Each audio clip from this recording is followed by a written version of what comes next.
गंगा यमुना संगम, प्रयाग, काशी तथा गंगा एवं गायत्री की महिमा।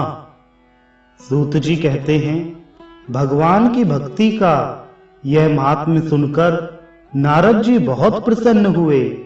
उन्होंने ज्ञान विज्ञान के पारगामी सनक मुनि से पुनः इस प्रकार प्रश्न किया। नारद जी बोले, मुनि, आप शास्त्रों के पारदर्शी विद्वान हैं। मुझ पर बड़ी भारी दया करके यह ठीक ठीक बताइए कि क्षेत्रों में उत्तम क्षेत्र तथा तीर्थों में उत्तम तीर्थ कौन है। सनक जी ने कहा, ब्रह्मान, यह परम गोपनीय प्रसंग है, सुनो। उत्तम क्षेत्रों का यह वर्णन सब प्रकार की संपत्तियों को देने वाला, श्रेष्ठ, बुरे स्वप्नों का नाशक, पवित्र, धर्मानुकूल, पापहारी तथा शुभ है। मुनियों को नित्य निरंतर इसका श्रवण करना चाहिए। गंगा और यमुना का जो संगम है, उसी को महर्षि लोग शास्त्रों में उत्तम क्षेत्र तथा तीर्थों में उत्तम तीर्थ कहते हैं। ब्रह्मा आदि समस्त देवता, मुनि तथा पुण्य की इच्छा रखने वाले सब मनुष्य श्वेत और श्याम जल से भरे हुए उस संगम तीर्थ का सेवन करते हैं। गंगा को परम पवित्र नदी समझना चाहिए, क्योंकि वह भगवान विष्णु के चरणों से प्रकट हुई है। इसी प्रकार यमुना भी साक्षात सूर्य की पुत्री है। ब्रह्मांड, इन दोनों का समागम परम कल्याणकारी है। मुने, नदियों में श्रेष्ठ गंगा स्मरण मात्र से समस्त क्लेशों का नाश करने वाली, संपूर्ण पापों को दूर करने वाली तथा सारे उपद्रवों को मिटा देने वाली है। महामुनि, समुद्र पर्यंत पृथ्वी पर जो जो पुण्य क्षेत्र है, उन सबसे अधिक पुण्यतम क्षेत्र प्रयाग को ही जानना चाहिए, जहां ब्रह्मा जी ने यज्ञ द्वारा भगवान लक्ष्मीपति का यजन किया है तथा सब महर्षियों ने भी वहां नाना प्रकार के यज्ञ किए हैं। सब तीर्थों में स्नान करने से जो पुण्य प्राप्त होते हैं, वे सब मिलकर गंगा जी के एक बूंद जल से किए हुए अभिषेक की 16वीं कला को भी समता नहीं कर सकते। जो गंगा से 100 योजन दूर खड़ा होकर भी गंगा गंगा का उच्चारण करता है, वह भी सब पापों से मुक्त हो जाता है। फिर जो गंगा में स्नान करता है, उसके लिए तो कहना ही क्या है। भगवान विष्णु के चरण कमलों से प्रकट होकर भगवान शिव के मस्तक पर विराजमान होने वाली भगवती गंगा मुनियों और देवताओं के द्वारा भी भली भांति सेवन करने योग्य है। फिर साधारण मनुष्यों के लिए तो बात ही क्या है। श्रेष्ठ मनुष्य अपने ललाट में जहां गंगा जी की बालू का तिलक लगाते हैं, वहीं अर्धचंद्र के नीचे प्रकाशित होने वाला तृतीय नेत्र समझना चाहिए। गंगा में किया हुआ स्नान महान पुण्यदायक तथा देवताओं के लिए भी दुर्लभ है। वह भगवान विष्णु का सारूप्य देने वाला होता है। इससे बढ़कर उसकी महिमा के विषय में और क्या कहा जा सकता है। गंगा में स्नान करने वाले पापी भी सब पापों से मुक्त हो श्रेष्ठ विमान पर बैठकर परम धाम वैकुंठ को चले जाते हैं। जिन्होंने गंगा में स्नान किया है, वे महात्मा पुरुष पिता और माता के कुल की बहुत सी पीढ़ियों का उद्धार करके भगवान विष्णु के धाम में चले जाते हैं। ब्रह्मांड, जो गंगा जी का स्मरण करता है, उसने सब तीर्थों में स्नान और सभी पुण्य क्षेत्रों में निवास कर लिया, इसमें संशय नहीं है। गंगा स्नान किए हुए मनुष्य को देखकर भी पापी स्वर्गलोक का अधिकारी हो जाता है। उसके अंगों का स्पर्श करने मात्र से वह देवताओं का अधिपति हो जाता है। गंगा, तुलसी, भगवान के चरणों में अविचल भक्ति तथा धर्मोपदेशक सद्गुरु में श्रद्धा, ये सब मनुष्यों के लिए अत्यंत दुर्लभ हैं। उत्तम धर्म का उपदेश देने वाले गुरु के चरणों की धूल, गंगा जी की मृतिका तथा तुलसी वृक्ष के मूल भाग की मिट्टी को जो मनुष्य भक्ति पूर्वक अपने मस्तक पर धारण करता है, वह वैकुंठ धाम को जाता है। जो मनुष्य मन ही मन ये अभिलाषा करता है कि मैं कब गंगा जी के समीप जाऊंगा और कब उनका दर्शन करूंगा, वह भी वैकुंठ धाम को जाता है। ब्रह्मांड दूसरी बातें बहुत सी कहने से क्या लाभ। साक्षात भगवान विष्णु भी सैकड़ों वर्षों में गंगा जी की महिमा का वर्णन नहीं कर सकते। अहो, माया सारे जगत को मोह में डाले हुए है। यह कितनी अद्भुत बात है, क्योंकि गंगा और उसके नाम के रहते हुए भी लोक नरक में जाते हैं। गंगा जी का नाम संसार दुख का नाश करने वाला बताया गया है। तुलसी के नाम तथा भगवान की कथा कहने वाले साधु पुरुष के प्रति की हुई भक्ति का भी यही फल है। जो एक बार भी गंगा इस 2 अक्षर का उच्चारण कर लेता है, वह सब पापों से मुक्त हो भगवान विष्णु के लोक में जाता है।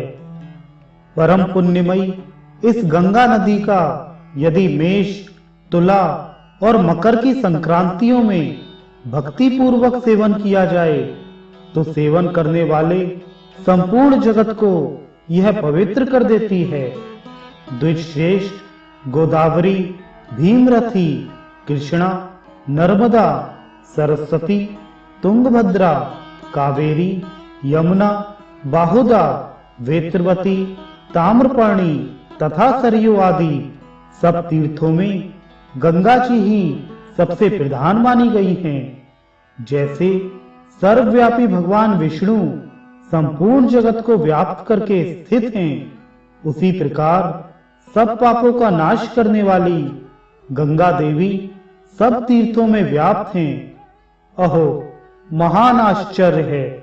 परम पावनी जगदम्बा गंगा स्नान पान आदि के द्वारा संपूर्ण संसार को पवित्र कर रही हैं। फिर सभी मनुष्य इनका सेवन क्यों नहीं करते। इसी प्रकार विख्यात काशीपुरी भी तीर्थों में उत्तम तीर्थ और क्षेत्रों में उत्तम क्षेत्र है। समस्त देवता उसका सेवन करते हैं। इस लोक में कान वाले पुरुषों के वे ही दोनों कान धन्य हैं, और वे ही बहुत से शास्त्रों का ज्ञान धारण करने वाले हैं, जिनके द्वारा बारंबार काशी का नाम श्रवण किया गया है। द्विजश्रेष्ठ जो मनुष्य अविमुक्त क्षेत्र काशी का स्मरण करते हैं, वे सब पापों का नाश करके भगवान शिव के लोक में चले जाते हैं। मनुष्य 100 योजन दूर रहकर भी यदि अविमुक्त क्षेत्र का स्मरण करता है, तो वह बहुतेरे पातकों से भरा होने पर भी भगवान शिव के रोग शोक रहित नित्य धाम को चला जाता है। ब्रह्मांड जो प्राण निकलते समय अविमुक्त क्षेत्र का स्मरण कर लेता है, वह भी सब पापों से छूटकर शिव धाम को प्राप्त हो जाता है। काशी के गुणों के विषय में यहाँ बहुत कहने से क्या लाभ। जो काशी का नाम भी लेते हैं, उनसे धर्म, अर्थ, काम और मोक्ष ये चारों पुरुषार्थ दूर नहीं रहते। ब्रह्मांड गंगा और यमुना का संगम प्रयाग तो काशी से भी बढ़कर है, क्योंकि उसके दर्शन मात्र से मनुष्य परम गति को प्राप्त कर लेते हैं। सूर्य के मकर राशि पर रहते समय जहां कहीं भी गंगा में स्नान किया जाए, वह स्नान पान आदि के द्वारा संपूर्ण जगत को पवित्र करती और अंत में इंद्रलोक पहुंचाती हैं। लोक का कल्याण करने वाले लिंग स्वरूप भगवान शंकर भी जिस गंगा का सदा सेवन करते हैं, उसकी महिमा का पूरा पूरा वर्णन कैसे किया जा सकता है। शिवलिंग साक्षात श्री हरि रूप है और श्री हरि साक्षात शिवलिंग रूप है। इन दोनों में थोड़ा भी अंतर नहीं है। जो इनमें भेद करता है उसकी बुद्धि खोटी है। अज्ञान के समुद्र में डूबे हुए पापी मनुष्य ही आदि अंत रहित भगवान विष्णु और शिव में भेदभाव करते हैं। जो संपूर्ण जगत के स्वामी और कारणों के भी कारण हैं, वे भगवान विष्णु ही प्रलय काल में रुद्र रूप धारण करते हैं। ऐसा विद्वान पुरुषों का कथन है। भगवान रुद्र ही विष्णु रूप से संपूर्ण जगत का पालन करते हैं।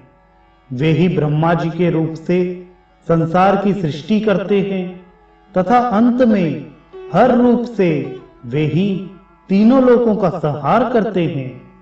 जो मनुष्य भगवान विष्णु, शिव तथा ब्रह्मा जी में भेद बुद्धि करता है, वह अत्यंत भयंकर नरक में जाता है। जो भगवान शिव, विष्णु और ब्रह्मा जी को एक रूप से देखता है, वह परमानंद को प्राप्त होता है। यह शास्त्रों का सिद्धांत है। जो अनादि सर्वज्ञ, जगत के आदि सृष्टा तथा सर्वत्र व्यापक हैं, वे भगवान विष्णु ही शिवलिंग रूप से काशी में विद्यमान हैं। काशीपुरी का विशेषण लिंग ज्योतिर्लिंग कहलाता है। श्रेष्ठ मनुष्य उसका दर्शन करके परम ज्योति को प्राप्त होता है। जिसने त्रिभुवन को पवित्र करने वाली काशीपुरी की परिक्रमा कर ली, उसके द्वारा समुद्र, पर्वत तथा सातों द्वीपों सहित पृथ्वी की परिक्रमा पूरी हो गई। धातु, मिट्टी, लकड़ी, पत्थर अथवा चित्र आदि से निर्मित जो भगवान शिव अथवा विष्णु की निर्मल प्रतिमाएं हैं, उन सब में भगवान विष्णु विद्यमान हैं। जहां तुलसी का बगीचा, कमलों का वन और पुराणों का पाठ हो, वहां भगवान विष्णु स्थित रहते हैं। ब्रह्मांड पुराण की कथा सुनने में जो प्रेम होता है, वह गंगा के स्नान के समान है तथा पुराण की कथा कहने वाले व्यास के प्रति जो भक्ति होती है, वह प्रयाग के तुल्य मानी गई है। जो पुराणोक्त धर्म का उपदेश देकर जन्म मृत्यु रूप संसार सागर में डूबे हुए जगत का उद्धार करता है, वह साक्षात श्री हरि का स्वरूप बताया गया है। गंगा के समान कोई तीर्थ नहीं है, माता के समान कोई गुरु नहीं है, भगवान विष्णु के समान कोई देवता नहीं है तथा गुरु से बढ़कर कोई तत्व नहीं है।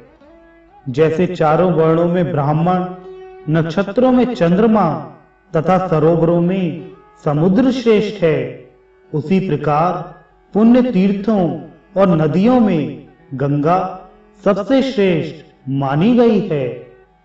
शांति के समान कोई बंधु नहीं है, सत्य से बढ़कर कोई तप नहीं है, मोक्ष से बड़ा कोई लाभ नहीं है और गंगा के समान कोई नदी नहीं है। गंगा जी का उत्तम नाम पाप रूपी वन को भस्म करने के लिए दावानल के समान है। गंगा संसार रूपी रोग को दूर करने वाली है, इसलिए यत्न पूर्वक उनका सेवन करना चाहिए। गायत्री और गंगा दोनों समस्त पापों को हर लेने वाली मानी गई हैं। नारद जी जो इन दोनों के प्रति भक्ति भाव से रहित है, उसे पतित समझना चाहिए। गायत्री वेदों की माता है और जाह्नवी संपूर्ण जगत की जननी है। वे दोनों समस्त पापों के नाश के कारण हैं। जिस पर गायत्री प्रसन्न होती हैं, उस पर गंगा भी प्रसन्न होती हैं। वे दोनों भगवान विष्णु की शक्ति से संपन्न हैं, अतः संपूर्ण कामनाओं की सिद्धि देने वाली हैं। गंगा और गायत्री धर्म, अर्थ, काम और मोक्ष, इन चारों पुरुषार्थों के फल रूप में प्रकट हुई हैं। ये दोनों निर्मल तथा परम उत्तम हैं और संपूर्ण लोकों पर अनुग्रह करने के लिए प्रवृत्त हुई हैं। मनुष्यों के लिए गायत्री और गंगा दोनों अत्यंत दुर्लभ हैं। इसी प्रकार तुलसी के प्रति भक्ति और भगवान विष्णु के प्रति सात्विक भक्ति भी दुर्लभ है। अहो, महाभागा गंगा स्मरण करने पर समस्त पापों का नाश करने वाली, दर्शन करने पर भगवान विष्णु का लोक देने वाली तथा जल पीने पर भगवान का सारूप्य प्रदान करने वाली है। उनमें स्नान कर लेने पर मनुष्य भगवान विष्णु के उत्तम धाम को जाते हैं। जगत का धारण पोषण करने वाले सर्वव्यापी सनातन भगवान नारायण गंगा स्नान करने वाले मनुष्यों को मनोवांछित फल देते हैं। जो श्रेष्ठ मानव गंगा जल के एक कण से भी अभिषिक्त होता है, वह सब पापों से मुक्त होकर परम धाम को प्राप्त कर लेता है। गंगा के जल बिंदु का सेवन करने मात्र से राजा सगर की संतति परम पद को प्राप्त हुई।